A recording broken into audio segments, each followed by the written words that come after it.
go ahead and go 5 minutes live early. Hello, hello, hello. Now if I refresh that page, it'll be like, wow, someone's live right meow. Oh boy. Enter. Yes, send. And do. On blue sky, blue sky. Oh, I thought I'd post an update on the whatchamacallums.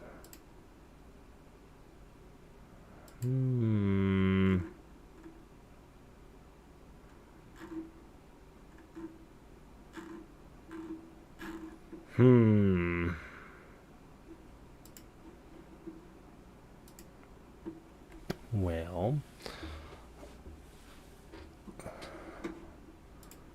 let me make sure things are working correctly. We hate when things don't work, after all.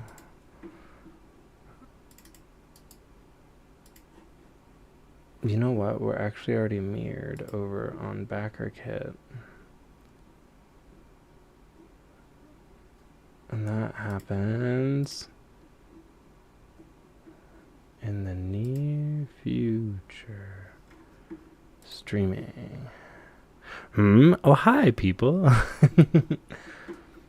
You know, I'm just living my best life, realizing what I didn't realize in time.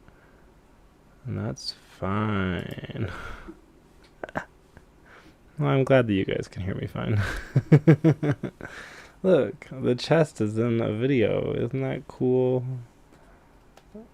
Granted, this isn't the updated fixed chest. But it's here. It's just hiding.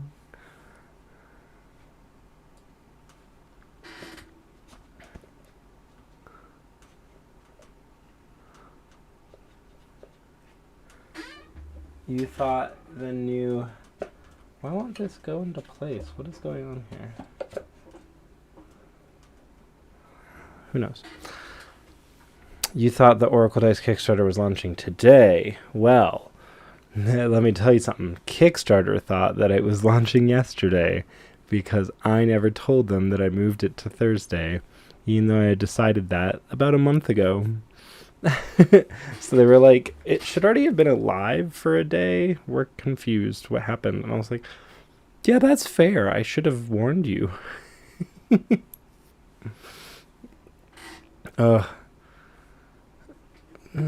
Look, I'm not the smartest person on this earth.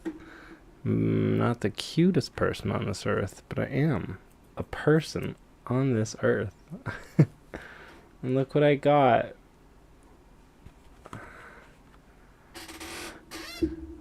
I love these.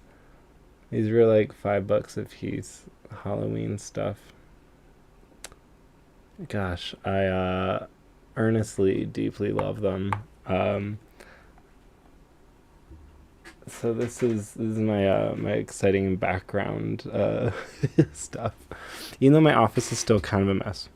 The Dungeon Crawler Carl graphic novel launched today, though. Dungeon Crawler Carl.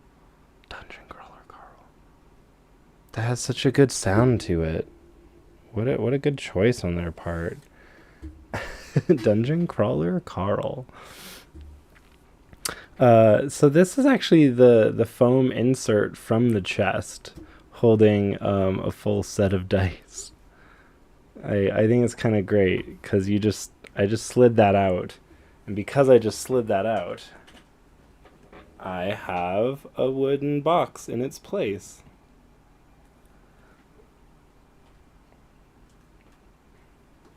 And I think that's really delightful. You can just take the foam away. Skullfriend needs a name.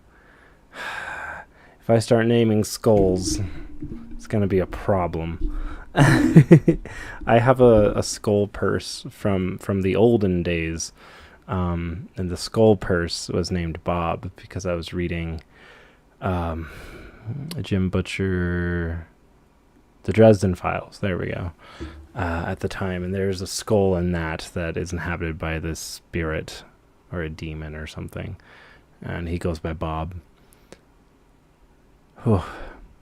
So it's officially 4 o'clock now, so my other social posts went live.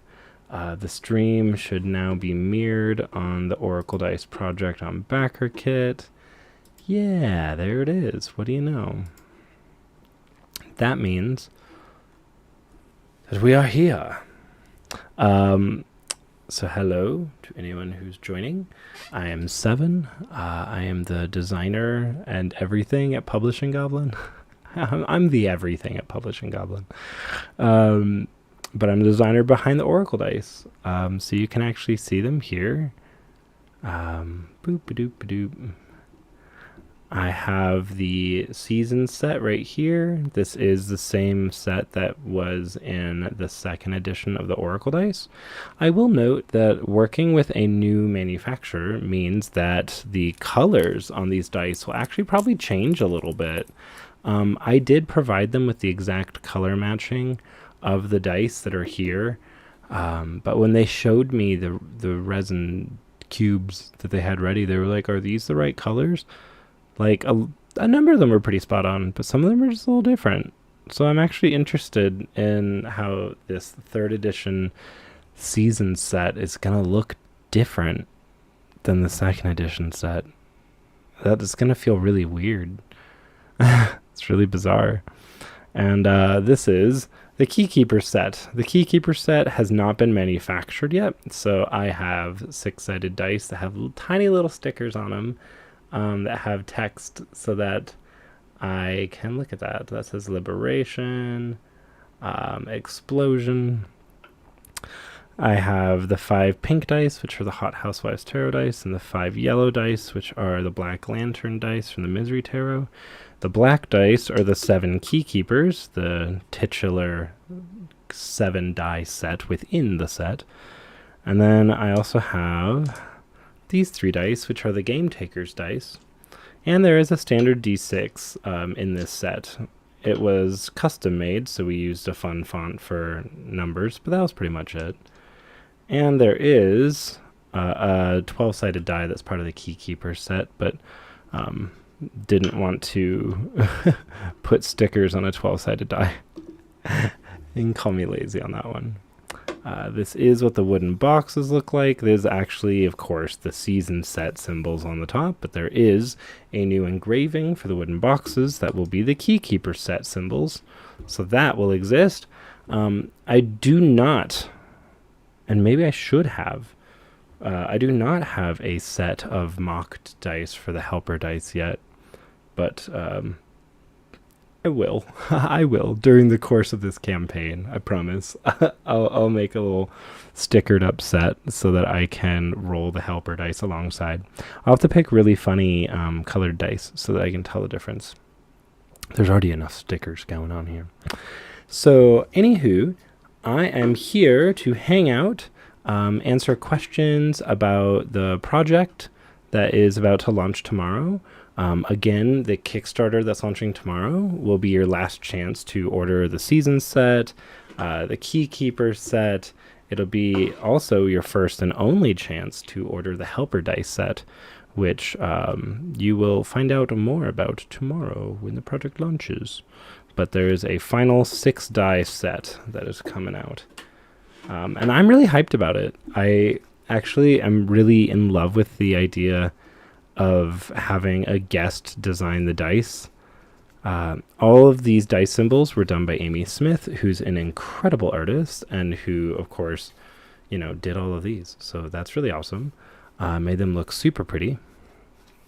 Boop-a-doop-a-doop. What if I just kind of tap it? Will they all fall out? Almost.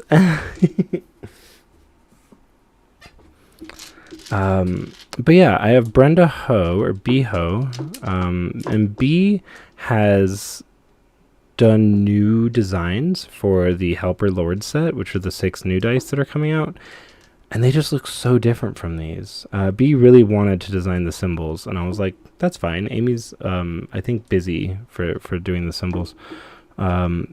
And so, yeah, B designed the symbols for the Helper Lords dice, and you can see them around. But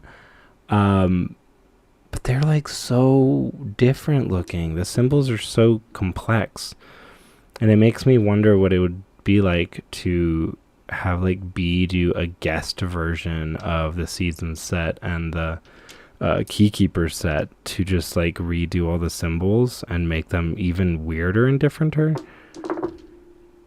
I need to not think about doing new artist editions of things that I haven't even finished. Okay, so hello everyone.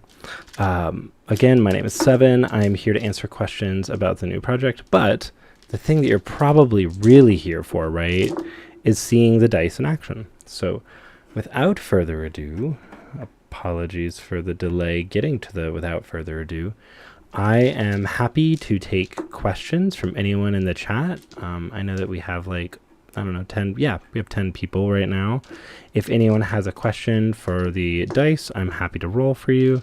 And I will probably do what I've been doing lately on these streams and just grab a random handful of dice and read with them, because I am finding that really exciting and freeing. Because like I used to, and I still do often, with friends and stuff, like really pick out which dice I want to read with, and based on their questions. So they're like, okay, so I pick the first 4 seasons dice, and then I know what dice I want to use sometimes. 'Cause sometimes they're asking me what they should do, so I grab the actions die, I grab like the obstacles, because I think that's relevant to their question. They're worried about their problems with other people, so I grab the relationships die, and maybe the wound to see how people have been hurt. And I know how to put together a dice pool really fast. But when people are learning the dice, they seem to really struggle with, how do I know which dice to use? And I'm like, well, it's like intuitive. You're just going to grab things that you think are related. But I also really like just grabbing random handfuls of dice.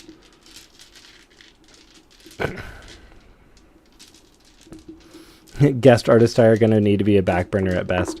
Yeah, that's fair. But what if 2027 B-Ho redesigns the entire set of dice, and it's like, here's all 50 dice in B's style. That'd be just so wild.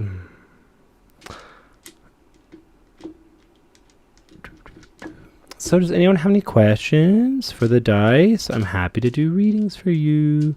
Otherwise, I guess I do owe like a small reading for the day. I didn't do, today's reading is on Instagram, so let's take a look. Today's reading is recognizing the hand that you've been dealt, and specifically it's verging on body. It's recognizing the hand that you've been dealt, and specifically what you should physically or literally be doing with the hand, meaning not just thinking about it, but actually taking action. Over here, we do have the helm in mind, which is telling me that there are things you've had to really maybe wade through or survive through. And that's stuff that's really taken over your mind. It's stuff that you've like been thinking about a lot lately, which is exactly why I think this is leaning towards body. It's like you need to look at what is in your hands right now and what you can literally do with it. We do have conflict right here on the edge of body material, and I'm assigning these swords to the hand that you're dealt, and community over here. It does suggest to me that community that you're dealing with is directly at conflict with the things that you currently have. The hand that you're dealt means like these are the physical things or the time or the skills or the people in your life right now. What can you do with that? And when I look at this against community, I think that sometimes like it's easy to end up in a situation where your community, especially like friends or coworkers, expect that you can do things that you find out you just cannot do, right? I think a lot about like friends who are like, oh yeah, let's go on a trip together, or like, oh, let's go eat at this expensive restaurant. And you're like, I actually don't have money to do that. So it could be something like that, or it could be, you know, very, very different or much bigger. But it does look like the actions you need to take are probably in conflict with what maybe your community would like you to do. We do have the gift way out here in autumn. This is a gift that you are receiving. We have 2 gift faces. This one is about you need to give a gift. This one is you're receiving or need to accept a gift. That's why it's just a bow on the top. Like the whole die is a gift. Isn't that nice? It does tell me that there is a general feeling here that gifting is available here. Maybe people are expecting gifts or exchange, maybe financial exchange, and that's just not something you have available. Over here in winter, I do have copper. Mercury. I promise I know what all these are. That's copper. There's mercury. This is the alchemical die. All right. I am not an alchemist. Sometimes I definitely mix up lead and tin. This is tin. And this one is lead. But sorry, it was mercury. We'll get back there. Mercury out in winter. Winter, all the seasons that are at the very edges are things that are usually outside of yourself or that are larger, more thematic. Things that are happening around you or that you feel really are a greater theme to what you're experiencing. And the stuff that's actually in mind, body, material, and spirit is much more personal. It deals a lot more with what you're personally feeling or interacting with or doing or being affected. So having it out in winter, and mercury is the element, of course, so we're talking about the metal, the sloshy liquid. And it is form-changing and adaptable. The fact that it's out in winter, spirit and winter being the space where we're talking about how we feel about things, it's our emotions. This is, to me, suggesting that like the greater theme of what you're feeling and what you're expected that maybe you should be feeling is really amorphous. It feels like you're not allowed to be very specific with what you're going through. And I think that really deals with this problem here. There's like specific problems going on between you and your community and what you actually have available to give. And because this feeling over here is very open and adaptable, it feels like you can't be too specific about the problems that you're having with other people. Maybe they'll hold that against you when you start really harping on something. So that was just a little reading to get our readings begun. Aisha asked for a reading for how the next few months will go. So I am happy to do that. Boop, I want this one. Again, I just grabbed a random dice. Aisha, we're looking at core going on the mind and core going into material. We have fighting, this is the fist, and this is passing, this is change or death, like in tarot. These being your core tells me that you are in a mental place really fighting the way that things outside of you, and especially maybe other people or job situations, are ending or changing or rotating. Cycles coming to a close is the main problem. You're really struggling with the way that things are moving and changing in your life right now because there's things that you don't have a lot of control of. You're asking for the next few months, so I would really be looking out for how relationships with other people, because material is how the world is physically affecting you. So we're thinking about friendships that maybe are going away or changing or shifting. We're also thinking about job situations that are moving in new ways that maybe you don't like. So this is something you're really struggling with, you're fighting. Over here in mind, we do have the spotlight on the attentions die. It's just on the edge of spirit. So this is something where maybe what you think is really in the spotlight right now, or you might feel like you're really in the spotlight right now. People are really looking to you for answers, and it's just not something that maybe you're feeling comfortable with. I do see the manufacturing gear here in spirit. This is frankly a die face that I think doesn't belong in spirit. Spirit's about how you feel about things. Manufacturing's like, it's time to go make stuff. And like the feeling and the emotions that are encapsulated in this whole quarter here are like very much the opposite. I would like to see this over here. So I would say that maybe you're feeling maybe the stressors of the need for creation. This can be literally just like doing work. It can be whatever labor you have to do to bring a thing to life. It's really, I think, part of the stressor. On body, rate on material and body, rather, This is the winter die. This is the cameo face or the memento face. This is when you should look back on things that have already come and gone in your life, maybe to learn lessons, but also to learn to accept that those things have come and gone. The fact that they're in body and material, though, which are very much physical acting spaces, is telling me that you're probably being expected to do some kind of remembering of things that have come and gone. I'm really reading this particular die face here in relation to everything as like maybe you're being expected to like take on the roles of people who aren't there anymore. And that's something that's both a little nostalgic for you to remember like what they provided, but it's also like a little frustrating, humbling, damning even, that you have to deal with it and carry the weight of like doing other people's work. Over here in material, we do have the sun and the flower, and we also have the seagull. These are our last dice in material. The sun and the flower is talking about the relationship between the sun and the flower.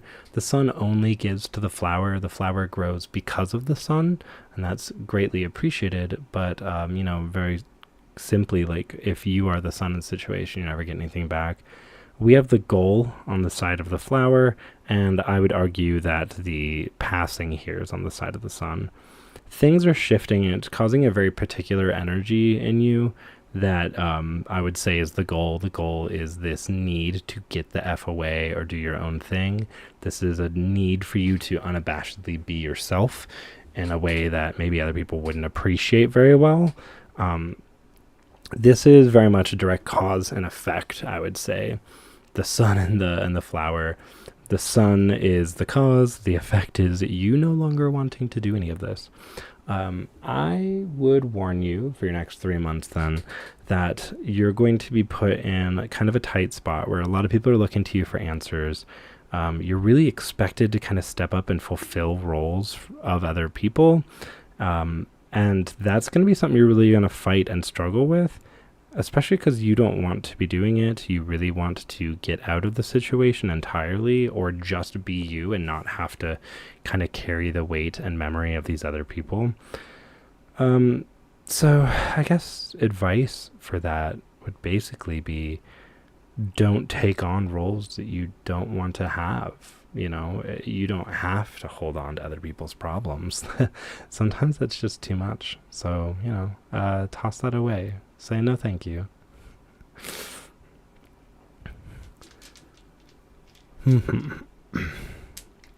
Hey, Sasha. Can the dice give me advice on what I need to focus my energy on? Because my life is in chaos. Absolutely. So again, I'm doing readings as people want them. I'm just showing off the dice because it's very fun to do. And I love my dice. I designed them and I think they're swell. But you can also ask questions about anything about this stuff. You can ask questions for the dice. You can also ask questions of me about the projects, the dice, other projects that I've done lately. I know that I have 2 outstanding tarot decks that are in work to get out there, so maybe if you'll have questions about them. And if people have questions about tomorrow's campaign for the dice and the new 6 dice in the Helper Lord set, I am here to answer. All right. Hey, Sasha. What do you need to focus your energy on? Because your life is chaos. Oh, I should have thrown the chaos die in. Feels right to throw it in at the end. Shadow? But you're so far away. Okay. So we have in the core a desire to be alone right next to focus. We also have, and I just talked about the difference between lead and tin earlier. This is lead. It's got the swoop on the side. I will remember my alchemical symbols eventually. So, reading the Shadow of the Chaos die, I'm going to say that the spirit and mind this whole half of the reading, because it landed right in the middle, it's going to be red and shadow.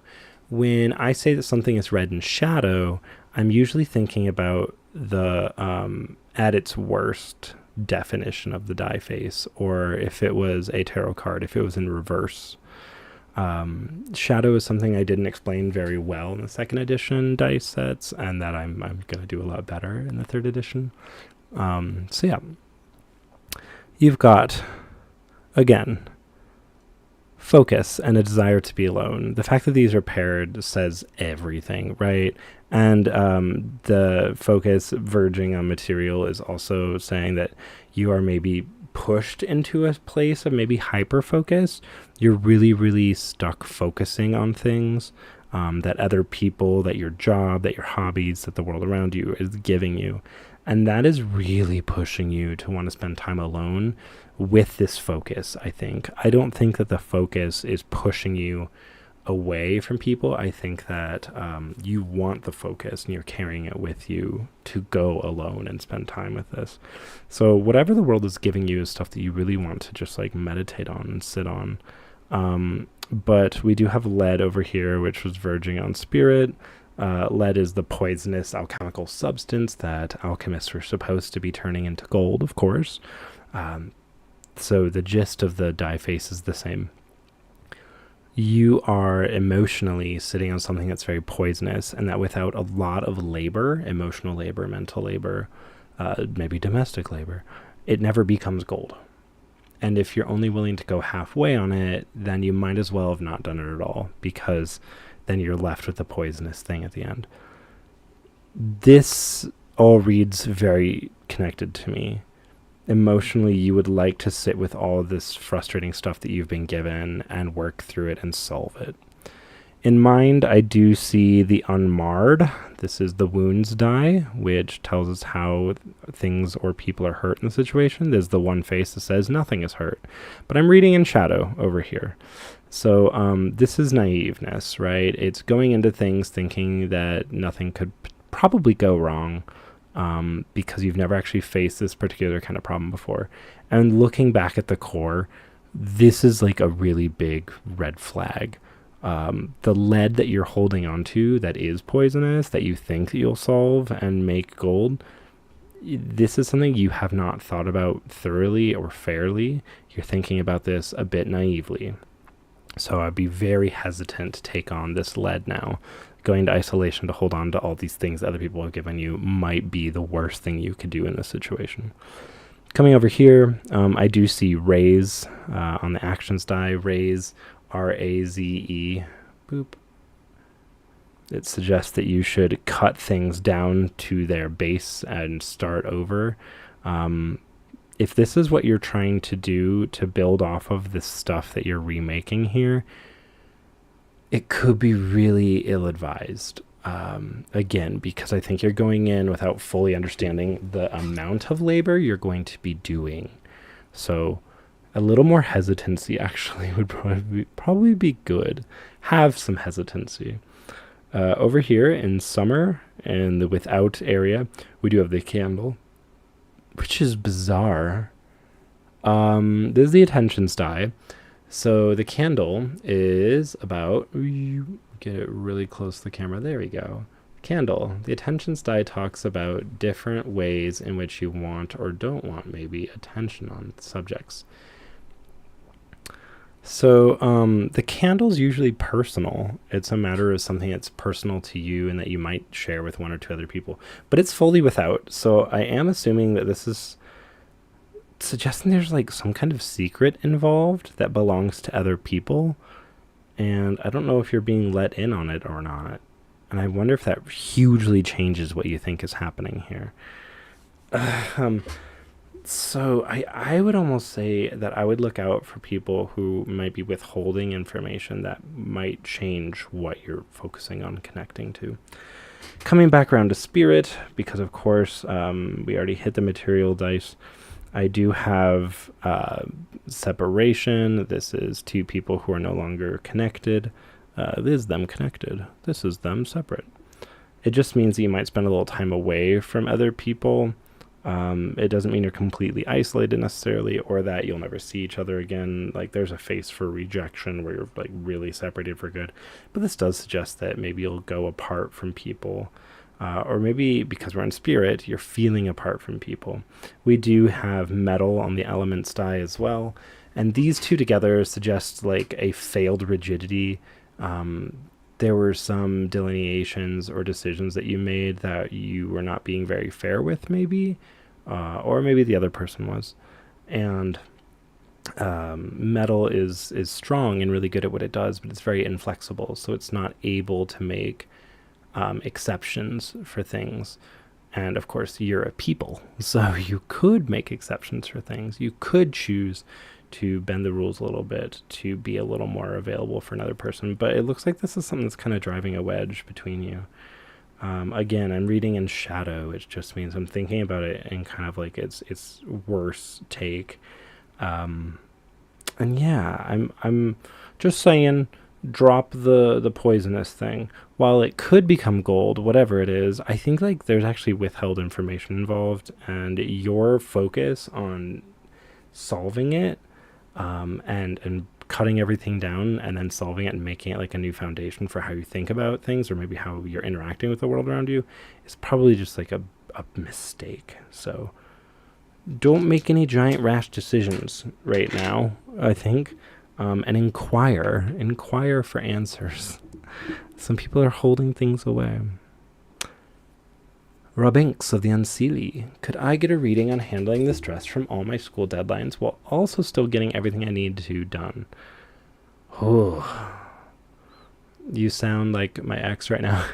He went back to grad school, or he's in grad school, and he's also teaching, and he's also this and that. And he's like, how do I actually grade all these papers, teach classes, and everything? This is... Ugh. All right. Robinks, we are reading.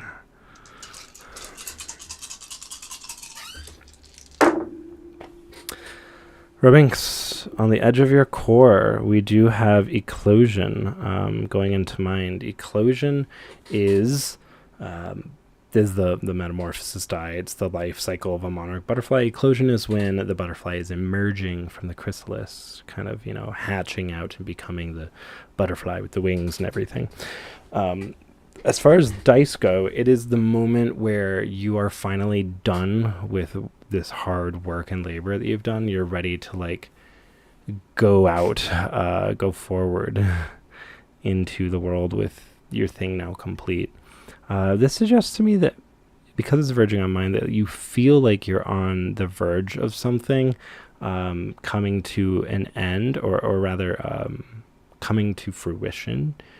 Related to school, I guess I would assume that this is like you thinking that you're coming out of it soon, or it could be just like a want.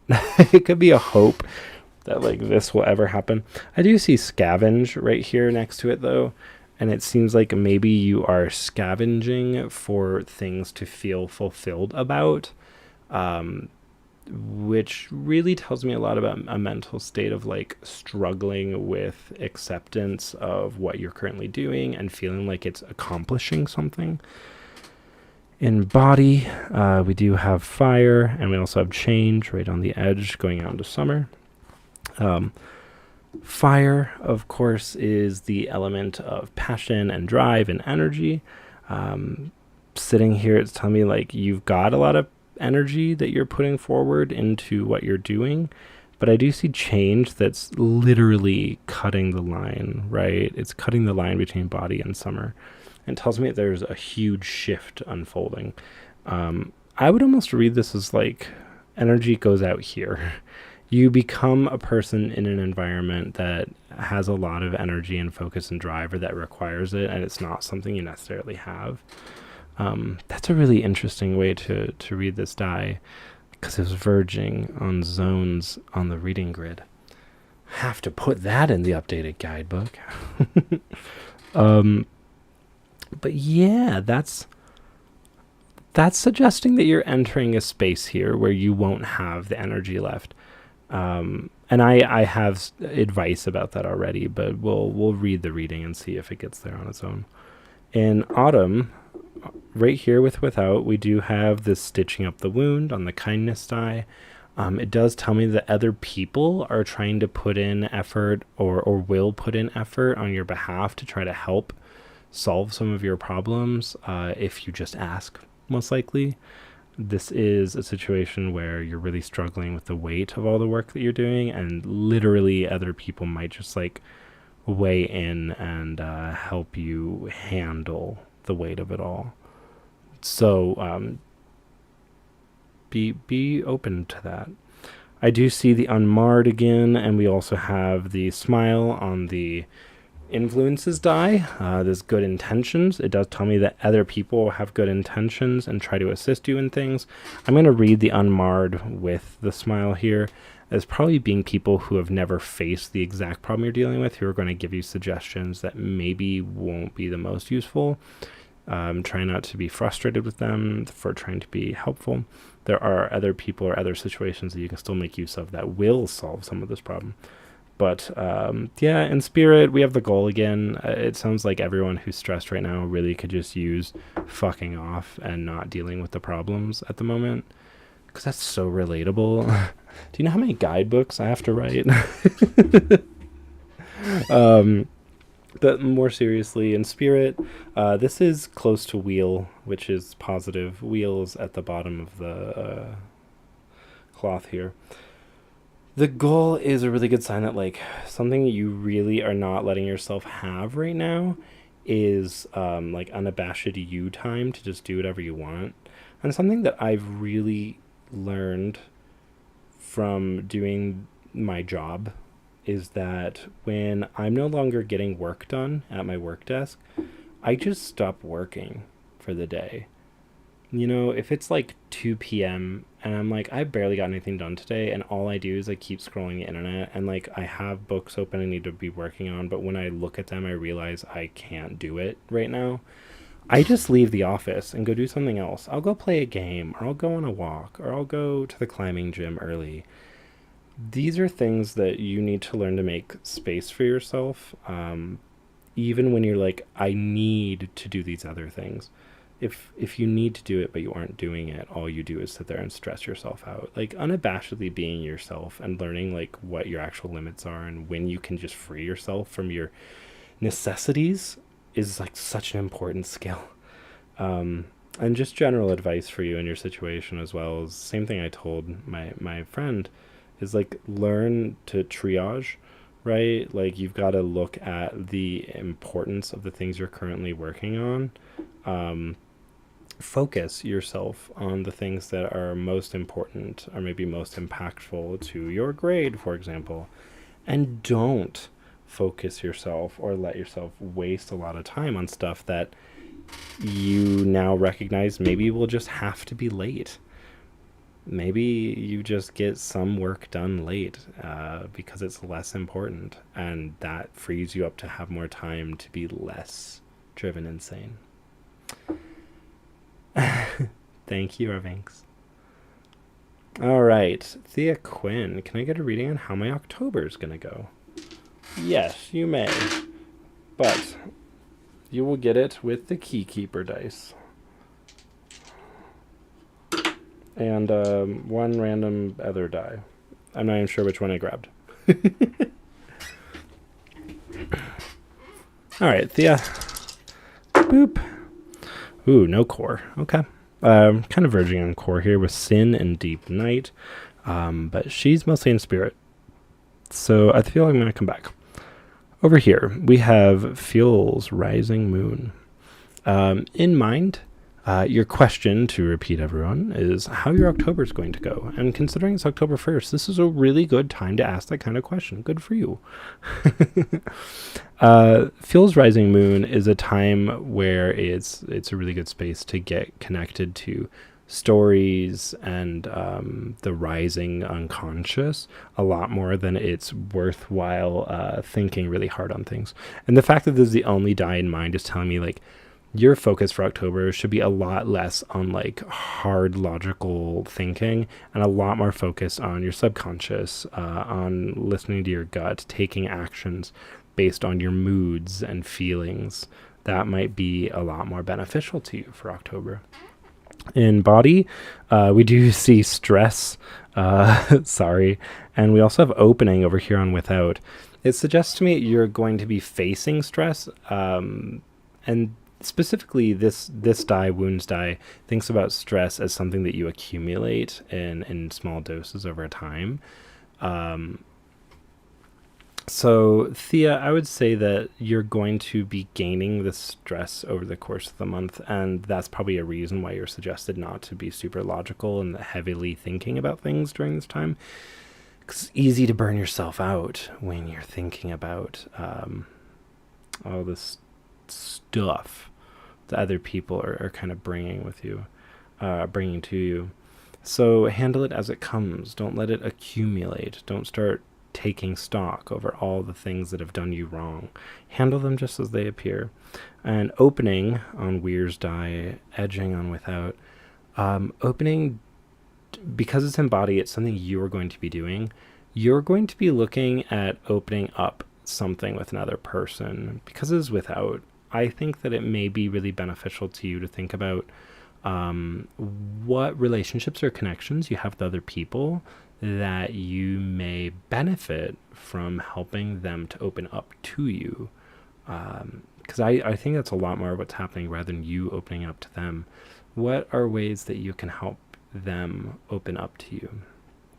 In autumn, I have Fell's die with the Queen of Night and Tell's die with the Oar. The Queen of Night is a very, very short-lived bloom of a flower. It's on a cactus, I want to say. And it's a flower that only opens in the night, and it's like kind of random, and it's for a very short period of time. It's like 20 minutes or something, then it closes. So this is very much talking about transience, things that come and go, and learning to be open to them, because it's material, it's how the world's affecting you. We're looking at maybe opportunities or situations where other people are present with you, where they open up to you or share something with you in very, very short little bursts like that. I do see Tell's Oar. The oar suggests that you have to go against the stream and row your boat against the breeze, perhaps. So you will be faced with situations where you're really going to have to work to gain access to these very like transient moments of opening up. And this can be literally a friend opening up to you and telling you stuff, or it could be positive moments at your job or with connections with other people that you really have to work for during this month. This is, again, why you should focus on being connected to your moods and relationships and feelings and stuff a lot more than like logically taking note on like how much stuff is sucked for the day and yesterday and today, and all this bad stuff accumulates. When you're handling things as they come, you spend less time thinking about a massive pattern of things weighing down on you. We do have Sin's Deep Night, which was the one verging on the core. Sin is the key keeper face that is most about secrets and darkness and stuff. And the deepest night is absolutely the space where it's like the things that are here you might not need to know. Because this is core and spirit, I mean, it's suggesting to me that maybe like your feelings throughout October could be really big, heavy things that maybe are best left untouched for a while. Recognize that if you really spend time delving into them and trying to understand them, it could be really frustrating or even painful to like deal with all of your emotions. We have Mal's Iris. This is a flower of honesty and truth. Yeah, it looks like maybe the truth of some of the things that you're hanging out with or dealing with emotionally that are rocking around the back of your mind are like kind of big, hard truths to fight or bite down on. I would really just ride out October. It sounds like there are good things and you can put in like honest work to like achieve positive outcomes with yourself and other people.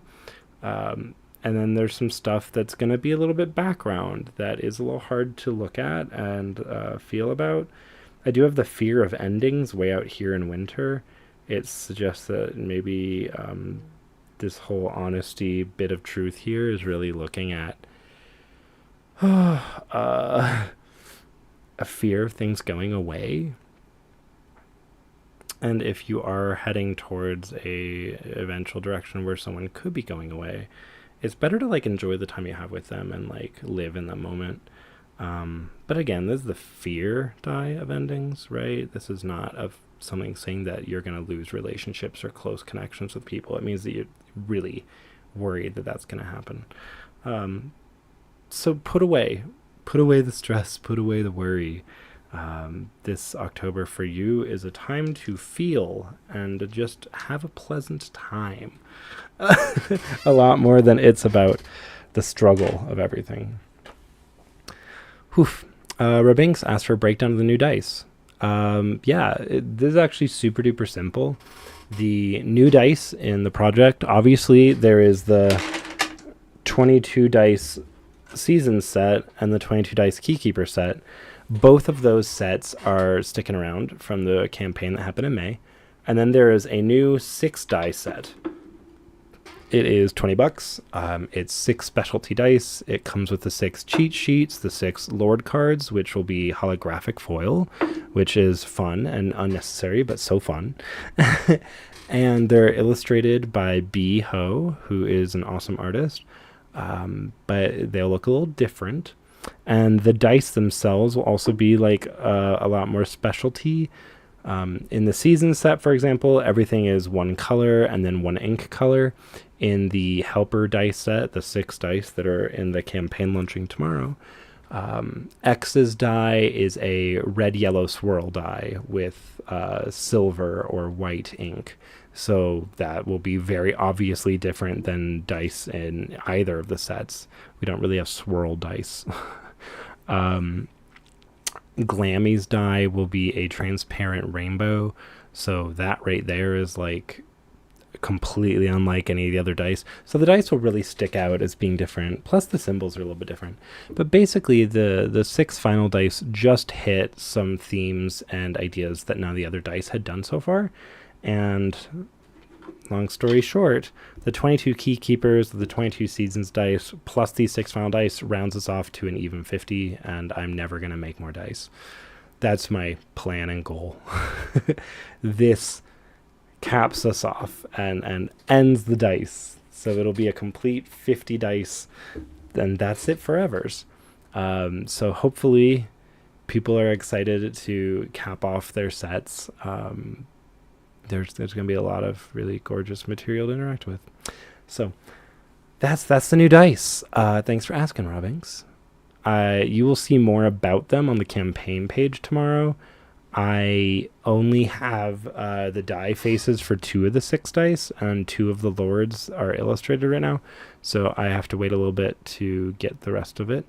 And y'all will see on the campaign page what the other 6 helper dice look like over time. Each week, hopefully, we'll be looking at a new one. All right. Moya Hessen, if you're still accepting requests, could I get a reading on how to navigate everything going on? Fair. And then Liz Cray was next, and then the Witchy Kitsune just asked. Okay. All right. How to navigate everything going on. I don't know what you're referring to, but I feel like you could be meaning all the things we're currently dealing with societally. That is hugely assuming that you are American, which isn't usually a big bad assumption on my part for my backers, but well, I'm just going to read. How do you deal with all the things going on? Ooh, we have a die that got lost. I'm going to put it right here on the edge of spring so we don't forget it. All right, on core, heading into mind, we do have the redacted die. This is the disability face, which suggests that there is an inequity present. 50 times 6. Liz, it's not 50 times 6. It's 48 times 6 plus 24, because there's two 12-sided dice. So it'll be 312 individual symbols. Woo. So many to work with. Okay. Again, disability leading on mind. The redacted die specifically deals with things that are being not met or things that are being ignored or being erased. And this is basically just telling me straight up that like a big heavy thing weighing on your mind is like the inability of your situation to recognize ways that what you're dealing with affects you maybe in larger and different ways than everyone else, due to disability. Disability could be, of course, physical, mental, emotional in some ways. So we're looking at something that causes inequity in your life experience that maybe other people are not recognizing. And that's not particularly helpful of them to do. But it's weighing on you heavily, right? It's both in the core and mind. It's something you're thinking about a lot. We do have stuff that's kind of in mind. Way out here, this one I actually rolled off the grid. And if you are familiar with my dice, you may be familiar already with the concept of things being lost to the reading. This rolled off the grid, so it means that it is a lost die. This is competition on the play die, and lost dice just usually mean they come back around later.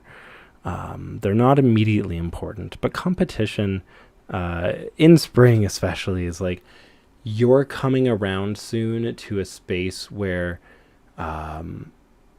everyone around you is going to be thinking in competitive terms. And that faced up with your feeling of like this disability element is really going to be a problem. If you already feel like you're behind in ways that people aren't recognizing or helping with in any way, then you're going to feel worse about it in the future when everything that you're currently doing becomes more of a competition. So we'll come back around. In body, we do have book on the resource die, and we do have oaths and the loyalties die out in summer.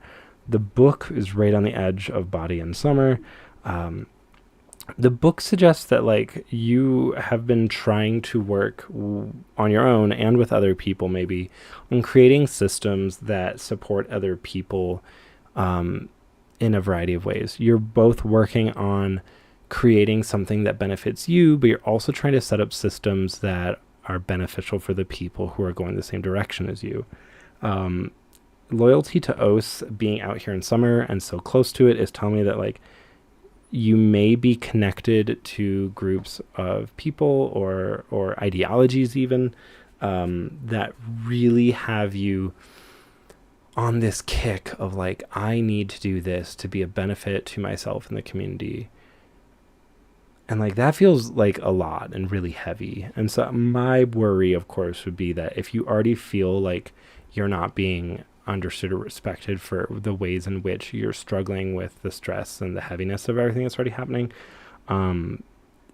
aligning yourself with this expectation that you have to fulfill certain duties so that like other people will benefit maybe, that's gonna just lead you to like a really rough burnout that you're probably already experiencing. And part of your question, right, is like, how do I survive all of this? And I'm like, yeah, no, that's a great question. How do you survive all this? Sounds like you're putting a lot on yourself. Material, I see nothing. We're not necessarily looking at how the world's affecting you. This is a lot more about like what you're doing and definitely what you're feeling. So let's get into this. Verging on your core and spirit, we have the sun and moon. It's telling me that some things have their time and place, and maybe now is not them. Because it's connected to your feelings, let's look at what's in your feelings and come back. We do have the house on the movement die. You're seeking home. You want to be home. You want to be in a safe location. Home doesn't just mean your house. It means literally an area where you feel like being there means you no longer have massive things weighing on you maybe, and you're like a little more free and protected and safe. We also have the rad suit and personal progress over here on within. It looks to me like you're really detoxifying maybe your personal life. Is heavily within, it's in spirit, we're almost on the edge of mind, and it looks like in dealing with a lot of the things that you've faced over the X number of years. And especially, I'm going to read this as like you're working through some like really hard stuff that you have dealt with or experienced in your life. And you're thinking through it and trying to resolve it. That's kind of what's leaving you without this sense of home. And I'm going to come back to the sun and moon now. And now I think I can read this. There's a time and place for you to really dive into, say, trauma or really hard feelings or really, really difficult things that you are facing in your life. Like, you know, if you're like, wow, the world is a lot, but I'm also starting to realize that I might not be this gender. Okay, the world is a lot for you right now. Is now the right time for you to explore that? And for some people, they'll be like, yes. And for some others, it'll be like, maybe not right now. Maybe there's a thing that you deal with later. So whatever you're in your rad suit, like cluttering in your brain, and in this personal progress bent, please be careful that you don't wear yourself out trying to quote unquote like better yourself or resolve past issues when the world around you is already causing you a lot of grief. If you don't have a home space to feel safe and comfortable in, it's going to be hard to deal with the outside world and all the things that are expected of you there. And then you go home and now you're like working on these personal, internal, emotional things that's making your home feel even less stable and safe, because you're destabilizing the core pillars of like your personal space to reevaluate who you are or your connections to other people or your love life.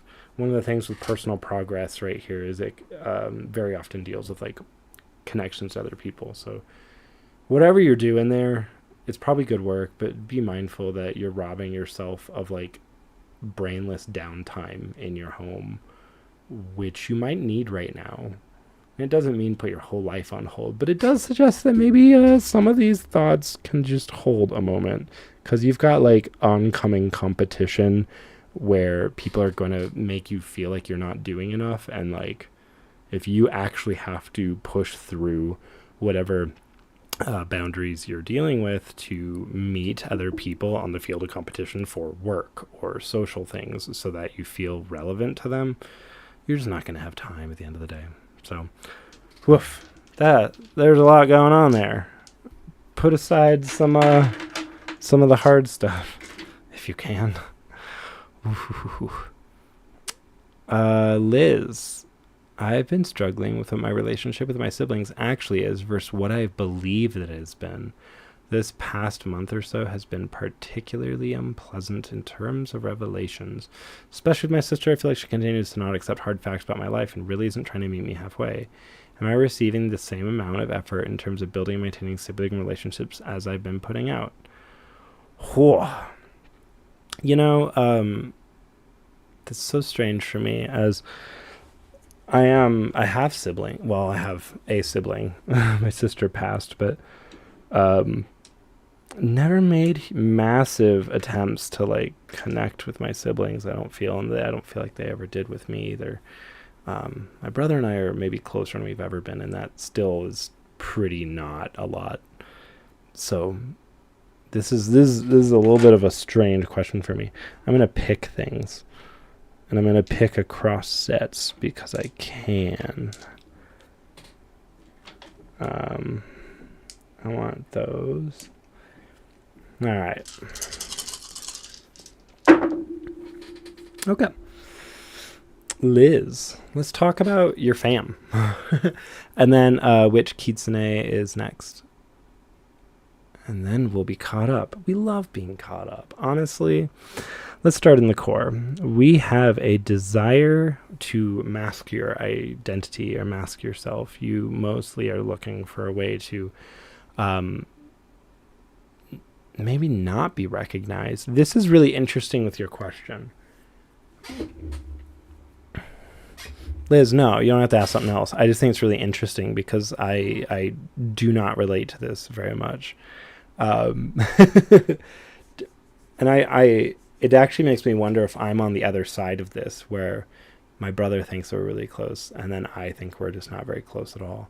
And I'm like, ooh, Maybe I have insight into this more than you realize. So, at the core is a desire to be masked. This is such an interesting thing with your question because you were asking for like the facts and identity, like the true identity of these situations. Thank you, Mishing Maliko.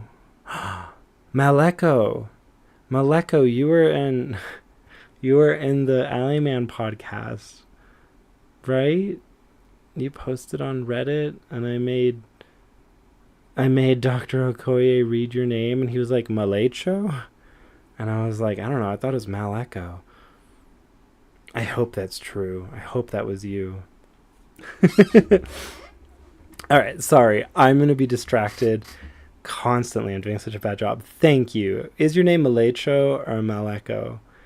Because I've wondered that ever since I forced Uduak Yang to say your name, because he like kind of got stuck on it while he was reading it.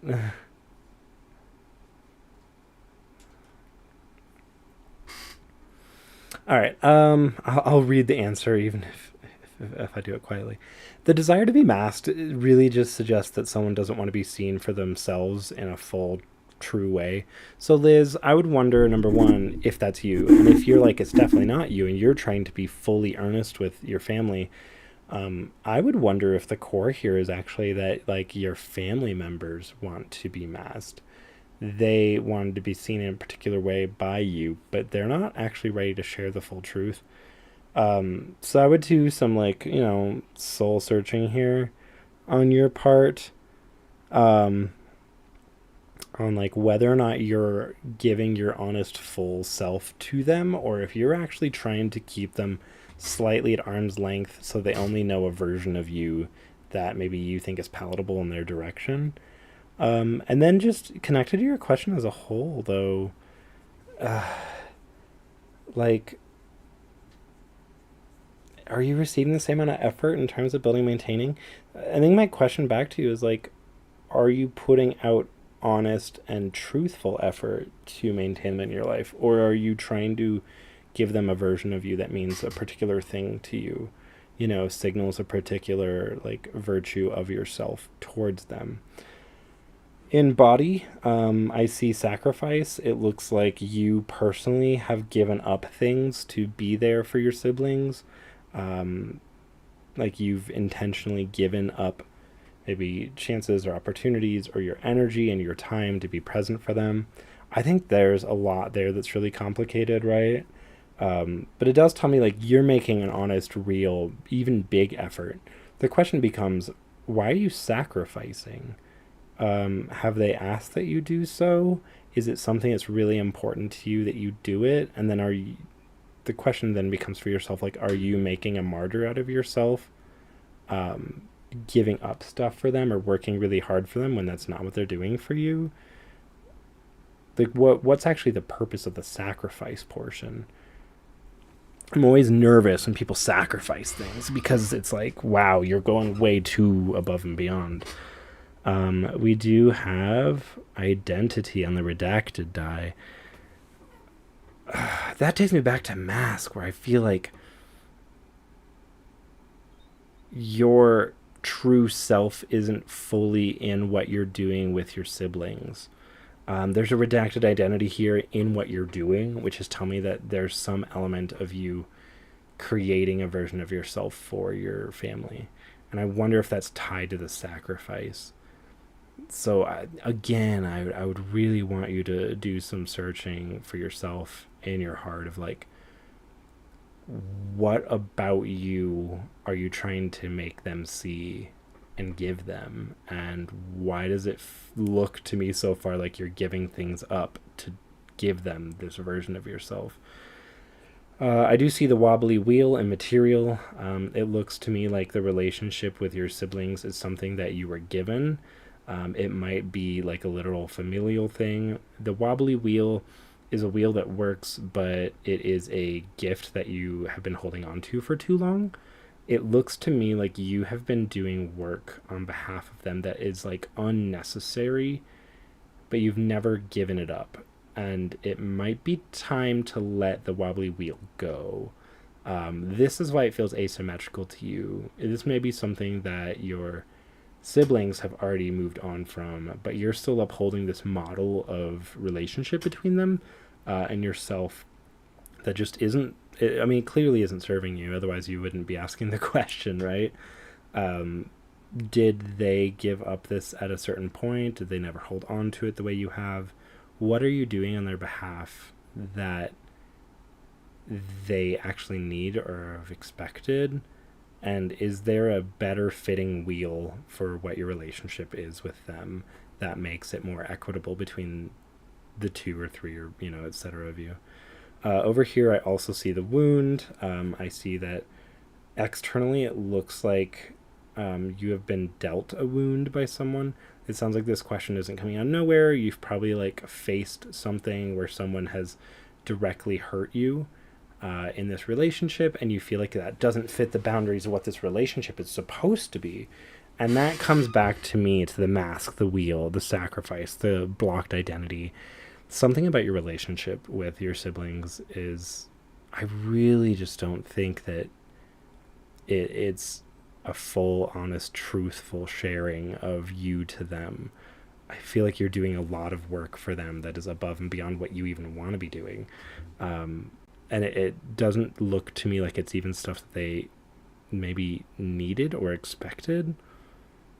Maybe. But it's definitely not something they're reciprocating. So you took this personal wounding very, very deep because you were like, but I've done so much. Why are they giving so little? Over in spirit, we do have dance, propaganda, and oaths. Okay, dance and propaganda. Emotionally, you feel like you have done a lot of work to bring joy and happiness and fulfillment to your relationship with your siblings. You feel like you've done a lot there to kind of market to them what you want your relationship to be with them. But these things on their own feel like they're not really reaching. Dance is supposed to be pure historical joy across all of human history. There's always been dance, every human culture. But tied to the propaganda suggests that some of your desire to give goodness to them was absolutely intended to be and then you guys give goodness back. You're trying to teach them what it is you want or need. And I think that really comes back to the masculine identity thing for me is I think that what you're really seeing is that you're not getting back what you were hoping to get back out of this relationship. And I wonder if it's a matter of telling them what things you really could use in help from them or in relationship from them rather than trying to give it to them and hope they give it back. And that's where I come to the propaganda, because I feel like it's something that you're trying to enact to have them hopefully return to you, and you're not outright saying it, if that makes sense. Loyalty to oaths out here in winter suggests to me that you are the kind of person who makes a promise when you're 8 and you hold that for the rest of your life as much as possible, especially when it comes to personal connection. I would read this as you're the kind of person who probably had a best friend growing up, and when they turned and went a different way from you, you took that really personally and you struggled with it because you didn't understand how they could let go so easily, maybe. All of this to say, you are correct. Your relationship with your siblings is not equal. You are not getting back what you have put in.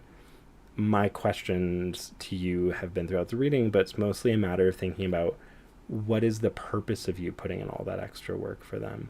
Is it holding on to an oath you made when you were little where you knew you'd be there for your family, and then that's evolved over time, but you've refused to let it go? Is it a familiar relationship that you grew up with that you really wanted to hold on to, but your siblings just don't bother trying to carry on? And what is the messaging that you're giving them? I'm seeing a lot of propaganda, the desire to mask this redacted identity that really suggests to me that the way you're trying to talk to them is not direct, and it's not telling them exactly what you want or need. it's a lot of implying or trying to do things for them in hopes that they will like come back around and do for you in kind. And you're sacrificing too much. Don't sacrifice.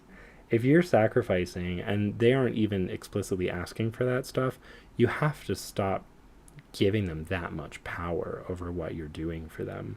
You need to give them what you can give them, or maybe what they ask for, and have just a really open and honest conversation with them about like what your relationship is and what that means for what you will do for each other.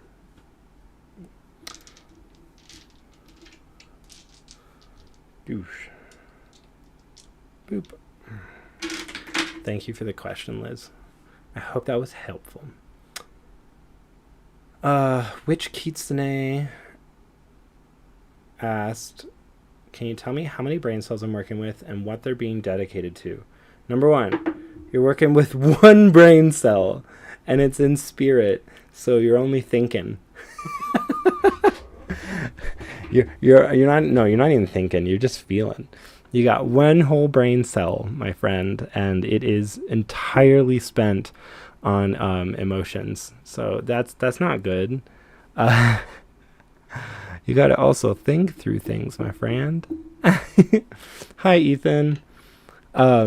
Which Kitsune, do you have like a bigger question tied to that question? I'm happy to do a full reading for you, but I was like, ooh, you want to know how many? Look, I got 6, and they're all in thinking. I'm doing big thoughts.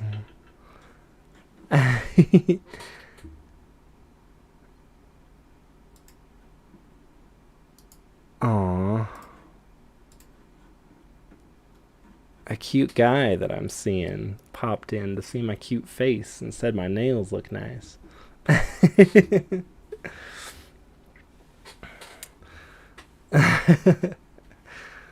Well, that's good that I didn't just make that all up, Liz. I love when I just see something and I'm like, this means this, and I tell people and they're like, oh yeah, that's true. But seriously, which Kitsune, if you have a question that spirals off from how many brain cells you have, I'm happy to answer it, but I do think that my reading was incredibly correct. Ashes and Ink. I recently had a pretty jarring revelation about something pivotal in my life, and I'm unsure what part of it is hitting so hard or not reconciling well. Okay. Let's grab a little random here, a little random there. Whoop! I didn't drop that.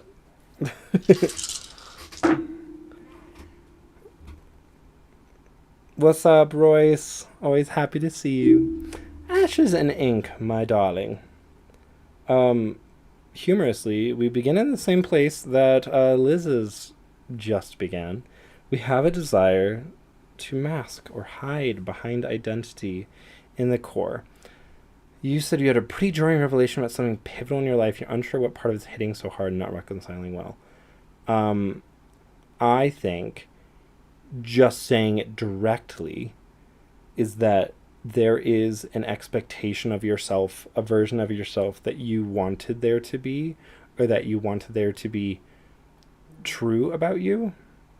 Every time that my phone buzzes, the whole camera vibrates. I love that.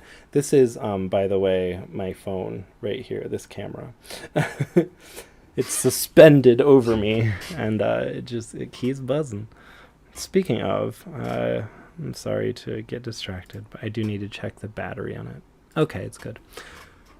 It will survive the whole live stream. So, yeah, Ashes and Ink, I'm just saying just outright, there's a version of yourself that you expected yourself to be, or that you were trying really hard to make of yourself. And whatever this revelation is that is shifting something pivotal in your life is undoing a part of, like, who you wanted yourself to be, or how you wanted to be able to think of yourself. And that's a huge thing to have fall apart. The way that we want to think of ourselves is sometimes really small and sometimes really massive. And even when the little things get pushed out of place, you start to reconsider everything that you knew about you. So that's the core of your reading. I almost don't even want to read any of the rest of it because, like, this is your answer already. And I can think of personal relations to this like immediately. I painted my nails before the stream because I realized that I threw away my black nail paint because it was old and clumpy, and I had just never gone and bought more, and so my nails hadn't been black in a long time. And when I told someone that I paint my nails, usually they were like, "What? No, you don't. You haven't had your nails painted since I've known you." And I was like, that just changed everything about who I am, and that felt frustrating. So yeah, you're talking about something much bigger and much more difficult, and that's shifting how you're feeling about yourself. So let's talk. We do have anxiety on the fears die, and we have the manufacturing gear here on the goblins die. In your mind, I've never in my life wanted something to be this simple. Manufacturing anxiety in your brain. The more that you think about how this changes how you feel about yourself or your relationship to yourself, the more that you are literally manufacturing this anxiety. And that is building and building. And that's why it feels like something is hitting really hard. You're like, I'm just not even who I thought I was. Over here in body, we have the 3. The 3 is good. It's lucky. It's positive. It looks like things that you're doing in your life are going okay. Specifically, the body's how you're like affecting the physical world around you. It can be other people. It can be your job. It's hobby and work stuff. Whoa. You can hear my roommate. Oh, well. I hope that's not bugging anyone. So this tells me that what you're doing in the world is working out. Over here, material, though, we do have mal with pain, and there is personal like rejection between people going on. This is how the world's affecting you. You've literally been dealt some pain, and they're not necessarily connected to each other, but this right here is telling me that maybe you're like rejected by a person or have rejected a person, and that is probably a part of this pivotal part. And you've been dealt pain by another person. It's coming from outside. We do have metal with the back arrow. The back arrow's pointing at the metal, though. Why are you... Oh, that just didn't get filled. I was like, why does the A in back... Why is the A in back just give up? Sorry, that wasn't relevant. Manufacturing defects are actually so beautiful and so lovely. Sometimes people get mad at me when they get something and they're like, this isn't quite right, or this doesn't look the way the other one does. And I'm like, but that's beautiful. The back arrow pointing at metal in your spirit is telling me that you're moving backwards to a time when you were more rigid about how you felt about things.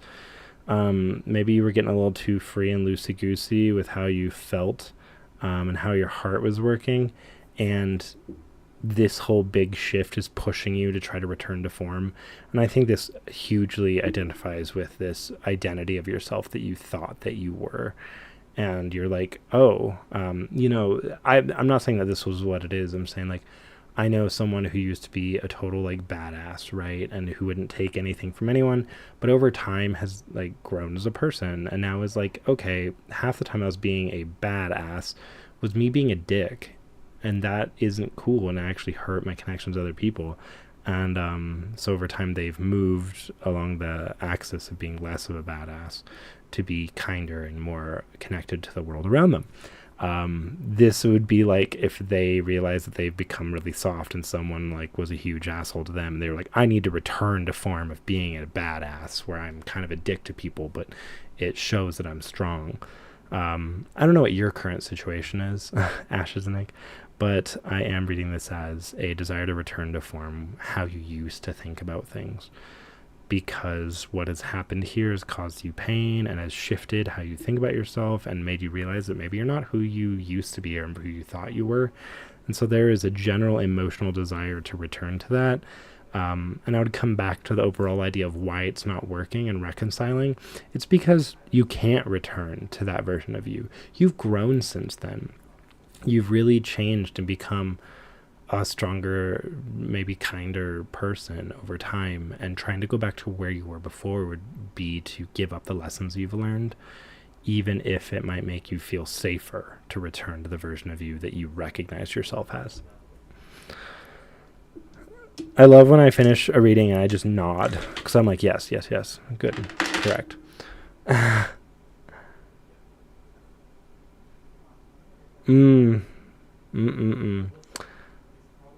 Which kitsune? I feel like I've just been feeling apathetic towards my daily existence. I'm not joyless, but the sheer amount of effort necessary to initiate enjoyment is taxing. It revolves a lot around work and social life. It feels like it's seeping into many aspects of my life, and I'm struggling to navigate it. That sounds like depression. if you don't already know that.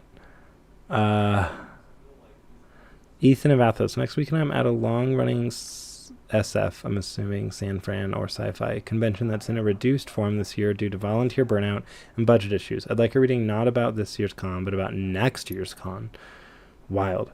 Okay. Kitsune, you didn't necessarily ask a question there, but I am understanding a question there. So I'm going to go ahead and give you this one fast. Good intentions and sex being right next to each other in the core feels like horrifying, I gotta be honest. Wild. The good intentions and sex. People trying to be supportive in a physical connecting way. Unmarred mind. We have chance going on in a caterpillar. Which kitsune? If I'm going to give you this rapid reading here, because you didn't necessarily ask a question, but you kind of implied a question, I'm just going to do one. Right now in your mind, you're dealing with things that you're not used to facing up against. It's putting you in kind of a spin of like anything can happen here, and you're not actually sure what to expect. You are literally a caterpillar on this journey. Sex doesn't have to be literal sex, but it does suggest to me this kind of failure of connection with other people. It seems like they have good intentions and they're trying to be like present for you, but for you it might be coming across as like a little too expective. People are expecting too much of you in connections, and they mean well, but you're like, I don't know how to feel about this. We do have iron over here on body. It tells me that you're in a defensive stance. It is literally pointing towards the center dice here. So it seems like you're spending a lot of time kind of defending yourself from things that maybe other people are pushing onto you. And that is really taxing on your ability to find things that are good or joyful for you. So it seems like there just needs to be some direct communication here. You're defensive against this, but it seems like you're probably not actually communicating it. If you just tell people like, hey, some of the expectations you guys have of me, you always want me at these parties, or like if someone's literally trying to court you and you're like, I don't feel it, it's time to just like tell them. We do have an anchor in material, which is telling me that external to you. There's probably like someone you're just needing to detach from. It's like time to raise the anchor. That's probably how I'd read it. There might be someone to let go of.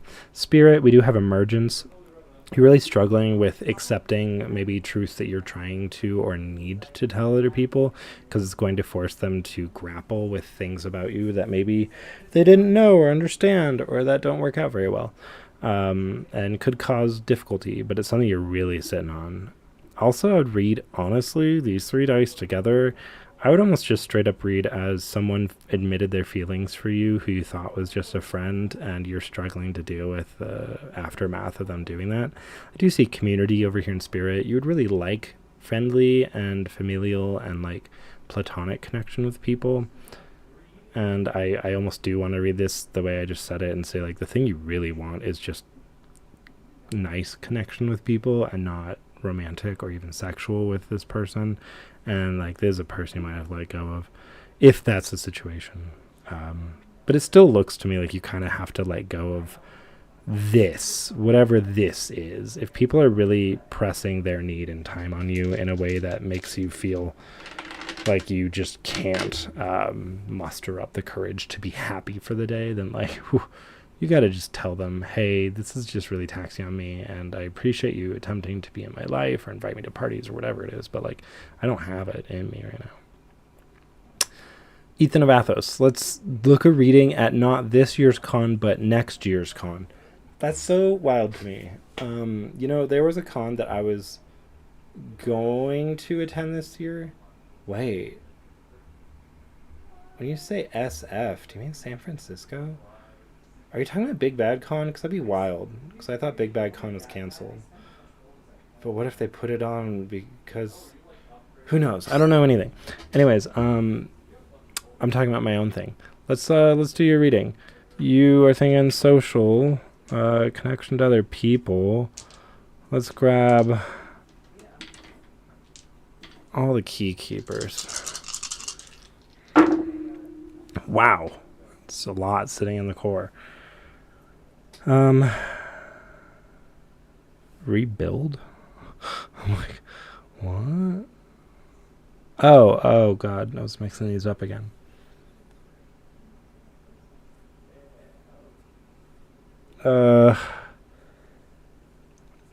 So rebuilding, foxglove, temptation, deep night.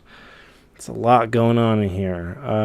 If I read very literally, right, because we love literal things, there is a need to rebuild without some of the toxic elements. The temptation to go big, again, is heavy here, but it has to be, like, everything has to be handled very moderately and in oh god, what are words that I'm looking for? The opposite of excess has to be carried with a little bit of temperance, a little even-handedness. Deep night in the mind. Probably a bunch of stuff you don't need to know about going on in the background. We do have Rowan up there. Weird. For you, it looks like you're going to have to deal with being protective of yourself. Now I'm curious what the foxglove is about. Foxglove in moderation is like medicinal, and in excess is poisonous. So what's being put back together for next year is being tempted into going too big, maybe, or adding a bunch of stuff that's not necessary that becomes a problem. And it looks like literally next year you're going to have to like mentally prepare yourself to deal with some of the poisonous aspect of what you're walking into. And that I don't know how positive that is. Deep night is the thing that's killing me, because it's telling me that like the core of this reading, connected to like what you're thinking about it, is stuff that you maybe don't want or don't need to know. And that feels wrong. What element do you have in connection with Icon 50 that you would have to be worried about what's going on there? We do have the spider over here, Fell's spider. This is story weaving. It looks like you will attend and create or have stories to tell as a result. We do have Mal's die with pain. It does tell me that there will be pain involved in your going to it. This body, this is like you doing things. So I am reading this.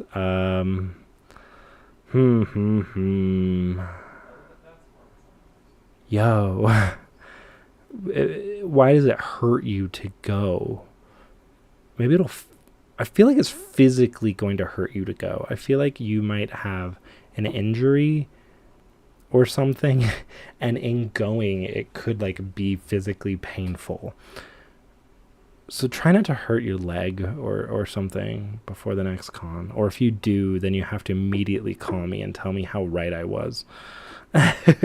Again, we have the Tempter verging on material. It seems like materially the con just starts reaching further and further, and that's probably not ideal. And they can't help themselves but to do it. And the foxglove suggests that it's going to become poisonous, and that's part of my wonder with pain, where I'm wondering if it becomes like an emotional pain to be there, because you're going to face a lot of frustrating and not great stuff there. We do have fuel in spirit with the rising moon, and tell with the breeze. They're very separate. They're very far apart. Rising Moon's leaning a little bit on Wheel, so I'm going to assume this is a positive thing. Emotionally, you spending time at the con next year will be good at opening your connection to your unconscious. I think of the Rising Moon as the time when it's time to tell stories and share stories and open up your collective brains to, connect to one another. So emotionally, it looks like it'll be pretty positive. And Tell's Breeze does tell me that, like, emotionally, it'll be very easy to go through. Literally, the breeze is in your sail. Like, it's hard for that to go wrong for you. So, okay, I'm going to go back to what I said. Mal's pain is going to be physical. I think you're going to hurt yourself before you go to the con. Maybe your foot or your arm or something. And it's going to be painful to go. But, I gotta be honest, like, these things seem kind of okay. I'm a little worried about you having to protect yourself from, like, problems that end up at the con next year, but the actual con itself, emotionally, it looks like it's fulfilling. You get to tell stories with other people. It looks like there's good connecting. You just might have literally hurt yourself when you go. Ooh. The thing was part of ours about. Well, my friends, I've made it through all of the readings that were in the queue, I think. Yeah. Good for me. So, maybe we'll take a look-see. We love taking a look-see, of course. Where is this? There you are. At campaign page scroll. What do we suppose that's capturing right now? Literally nothing. That's so fair. Let's try to look at the Kickstarter. And 7 more pages. Oh, I'm struggling so hard to know how things work. Oh, it's this one. Yeah. Hey, look. This is the project that's launching tomorrow. There's a whole video. That's actually on YouTube. You can just go watch it already. But people have asked about the helper dice. So this is a mock-up of the box. It is going to be like a standard deck box. It will have 36 Oracle die face cards in it, 6 Lord cards, and 6 cheat sheet cards. There will also, of course, be the 6 dice. So it'll be a whole little set on its own. Oh, my kitty. Silly me. He wants to come up on the desk. And I am robbing him of that opportunity. Tom. Come on. People love you. And they wish to see you. Hold on. We gotta... Tom, look up. He's like, I cannot. Okay, that's fine. You know what, Tom? I'll bring it to you. Everyone, it's Tom Bombadil. Oh, don't... No butt on camera. Jeez. Boop. All right, everyone. This is what you're really here for. Cat content. I know it's true.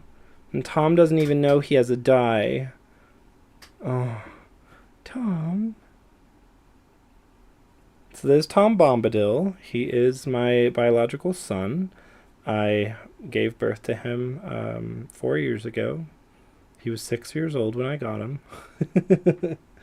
Okay, don't eat the dice. I'm covering them up. No dice for you. He is named after Tom Bombadil from The Lord of the Rings. He's Tom Bombadil's not in the movies, but unfortunately he is in the Amazon Prime show, and he's like terribly done. Oh well, what will you do? But Tom Bombadil is a sweetie. And he became a bit of a mascot for the Oracle dice in their 3rd edition project earlier this year. So he has a die that is in, it's in, the Helper dice set. Good transition. So in the Helper dice set, there'll be 6 dice. Here are 2 of the lords. Glammy is up next, but Tom Bombadil will have the 5th die, I want to say. Isn't that right, buddy? It's going to be an orange and dark orange swirl die with green ink, just like his pretty green eyes. But yeah, the Helper Lords will be slowly revealed. Glammy actually should be ready to be revealed shortly after the project goes live. I mean, like a couple of days. And then the workshop will be next, then Tom, and then a little robot friend. So we've got all kinds of little helpers that are going to be cute. And then, of course, we have the Seasons dice set and the Key Keepers dice set. If Tom eats his own dice, would that be considered cannibalism? You know, I'm going to say yes. Tom is currently attacking my microphone. Tom, can you stop, baby? Can that chill out? Do you need to keep doing that?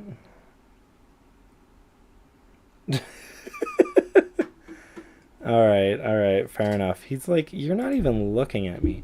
This is what I deal with.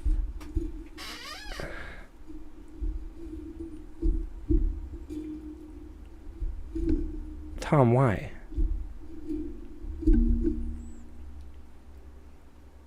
Why are you like this? Let him speak. Trust me, he speaks.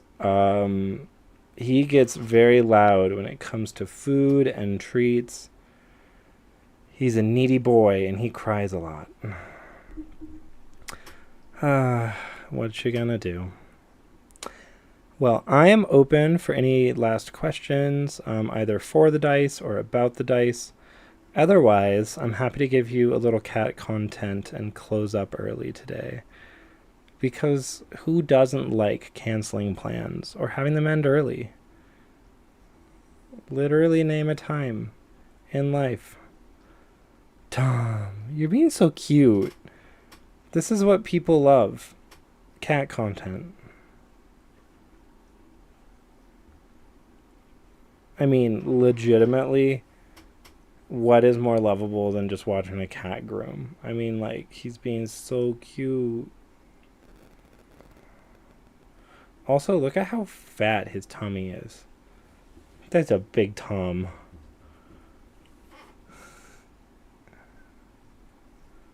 Oh, Tom. Mr. Bombadil. And back up the phone goes to witness my keyboard.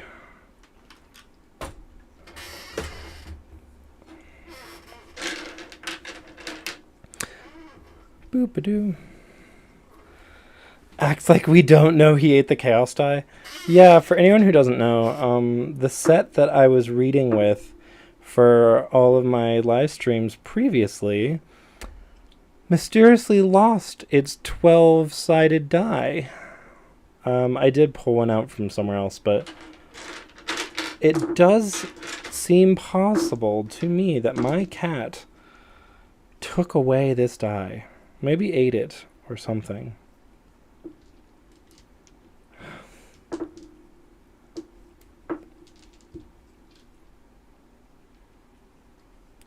Tom, let's be honest. You're what people are here for. He's like, we know. There. Is this what you all want? Is this what you all need? Just cat. Oh, Tom. I'm gonna hold his hand. And now he grooms me. Perfect. Oh, love. Love at first sight. Me and my baby boy. I guess I could actually sit up, but why would I do that? Alright, my friends. Well, thank you for joining me. I'll do a few live streams over the course of the project. Humorously, I am leaving the state Monday through Thursday next week, so we'll see how that works. Tom could be a cult leader and you would all follow him. Please don't follow my cat. He's really dumb.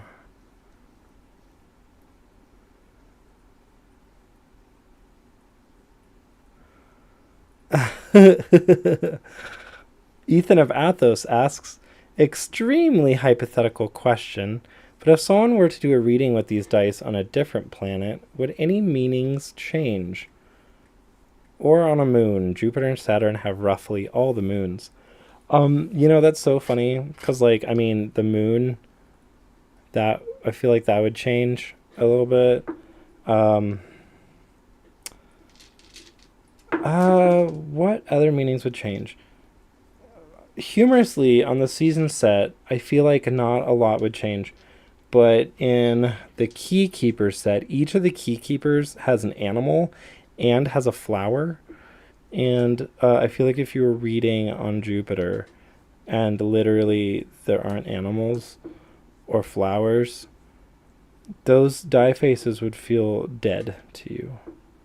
So those ones. Also, I think that the resources die would really struggle to be like, oh, go cut down a tree for wood. And you're like, aren't trees the most rare thing in the world because there are none on Jupiter? Those are my thoughts, Ethan. If someone has a much better idea, like oceans, like the ocean on the Mariners die. Oh, I forgot, Tom. You have to have your paw on top. He does. He doesn't mind holding hands, but he has to be the one holding the hand. Oh, he's being so cute and sweet and has done no wrong. Obviously. Tom to do. Reading tarot in reverse on another planet, I'm sure would be a thing. What do y'all think? Should we read tarot in reverse on other planets? And what the hell does that mean?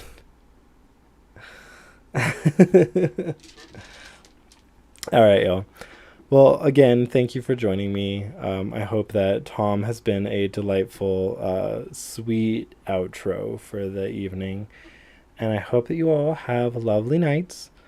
I will be launching the Kickstarter at precisely 9 a.m. tomorrow morning at Mountain Standard Time.